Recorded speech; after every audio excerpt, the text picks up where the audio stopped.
بسم اللہ الرحمن الرحیم الحمد للہ رب العالمین والصلاة والسلام علی سید الانبیاء والمرسلین۔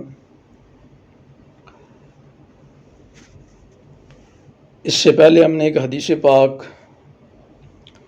پڑھنے کی سعادت حاصل کی تھی، جسے امام بخاری رحمۃ اللہ تعالی علیہ اپنی کتاب بخاری شریف میں کتاب الادب کے تحت لے کر کے آئے۔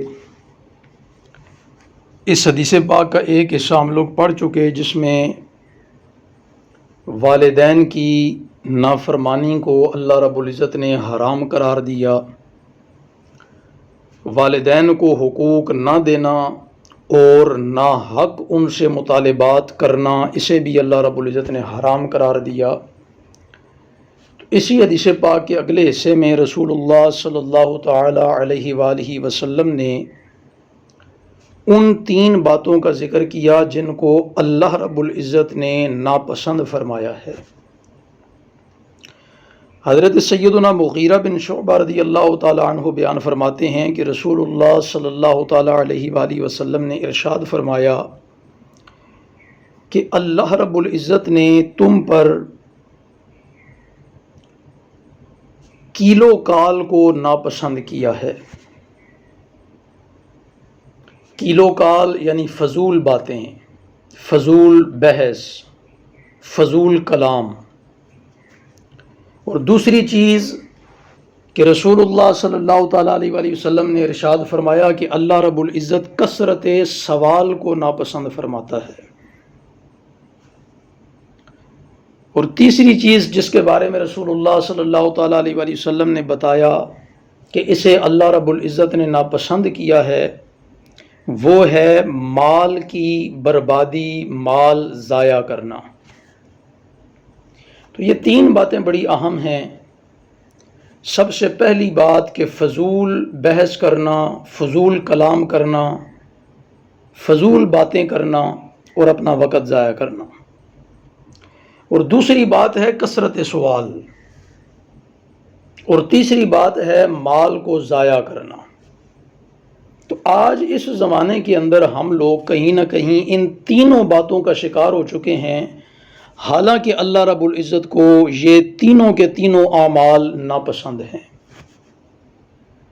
اگر پہلی بات کو لے لیا جائے کہ فضول بحث، فضول باتیں، تو ہمیں کئی گھنٹے بیٹھ کے فضول گوئی کرتے ہوئے یہ احساس تک نہیں ہوتا کہ ہم جو باتیں کر رہے ہیں ان کا ہماری آخرت سے کوئی لینا دینا نہیں ہے۔ الٹا اس کے اندر جھوٹ شامل ہے، اس میں غیبت شامل ہے، اس میں طرح طرح کی تان زنیاں شامل ہیں۔ کوئی سیاست کے موضوع کو لے کے بیٹھا ہے، کوئی مذہب کے موضوع کو لے کے بیٹھا ہے۔ بالکل فضول ابحاث جو ہیں وہ معاشرے کے اندر جنم لے چکی ہیں۔ کرکٹ کو لے کے بیٹھیں گے نوجوان تو گھنٹوں اس پہ باتیں کرتے رہیں گے، جس کا نہ کوئی سر ہے نہ کوئی پیر۔ تو اللہ رب العزت نے اس کو ناپسند کیا ہے۔ تو آج ہمیں سوچنا چاہیے کہ ہم کس طرف جا رہے ہیں۔ اور مزے کی بات کہ جب بھی چار لوگ بیٹھے ہوں، محفل لگی ہو، محفل جمی ہو، سیاست پہ بات ہو رہی ہے، کرکٹ پہ بات ہو رہی ہے یا کسی اور موضوع پہ بات ہو رہی ہے، اور جیسے ہی اگر کوئی شخص کوئی مذہبی بات کر دے، کوئی اسلامی بات کر دے، تو فوراً روک دیا جاتا ہے کہ نہیں، ہم نے مذہب پہ بات نہیں کرنی۔ الامان والحفیظ۔ اور دوسری بات کثرت سوال، فضول سوال کریں گے، پھر کثرت سے کریں گے، جن کا نہ کوئی سر ہوگا نہ کوئی پیر ہوگا۔ اور اگر آپ جائزہ لیں اپنے ارد گرد تو مساجد کے اندر بہت سارے سوال ایسے کیے جا رہے ہوتے ہیں علماء سے، ائمہ مساجد سے، کہ جو اپنی ذات کے متعلق نہیں ہوتے۔ یہ فلاں شخص ایسا کر رہا تھا، بتائیں یہ صحیح ہے یا نہیں۔ یعنی ہمیں اپنی آخرت کی، اپنی قبر کی فکر نہیں ہے، ہمیں دوسروں کی آخرت اور قبر کی فکر ہے۔ ایک دوسرے پہ کیچڑ اچھالنے میں لگے ہوں گے کہ فلاں ایسا کر رہا تھا، بتائیں یہ صحیح ہے یا نہیں۔ پھر اس کو مجرم بنا کے سامنے پیش کریں گے کہ دیکھ لو بھئی میں نے تو مسئلہ پوچھا ہے، بات ایسے نہیں ہے جیسے تم کر رہے تھے۔ اور پھر کثرت سوال کی وجہ سے ہی قرآن پاک میں اللہ رب العزت نے سورہ بقرہ کے اندر پورا واقعہ ذکر کیا کہ بنی اسرائیل ایک بہت بڑی مشکل میں پھنس گئے، اسی لیے اللہ رب العزت نے اس کو ناپسند کیا ہے، اور رسول اللہ صلی اللہ تعالیٰ علیہ وآلہ وسلم نے بھی اس کو پسند کیا۔ اور تیسری بات، مال کو ضائع کرنا، مال کی بربادی، مال کو فضولیات میں خرچ کرنا، فضول خرچی کرنا، آج کہیں نہ کہیں ہم اس کے اندر بھی شامل ہو چکے ہیں، اس کا شکار بھی ہو چکے ہیں۔ ایسی چیز لے لیں گے جس کی ہمیں نہ کوئی ضرورت ہے، بس دیکھا دیکھی اپنی جسے کہتے ہیں مال کو ہم ضائع کیے جا رہے ہیں۔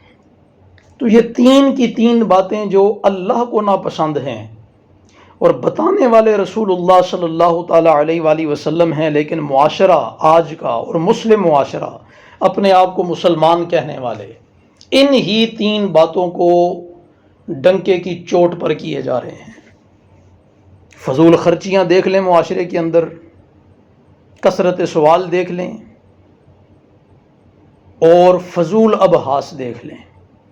اللہ رب العزت ہمیں ان تین باتوں سے محفوظ فرمائے، اور ایسے کام کرنے کی اللہ رب العزت ہمیں توفیق عطا فرمائے جو اللہ کو بھی پسند ہیں اور اللہ کے محبوب نبی رحمت علیہ الصلاۃ والسلام کو بھی پسند ہے، اور ہر اس کام سے رب کائنات ہمیں بچنے کی توفیق عطا فرمائے جو اسے ناپسند ہیں اور اس کے محبوب کو ناپسند ہیں۔ اللہ رب العزت ہمیں سمجھنے کی توفیق عطا فرمائے۔ وآخر دعوانا الحمد للہ رب العالمین۔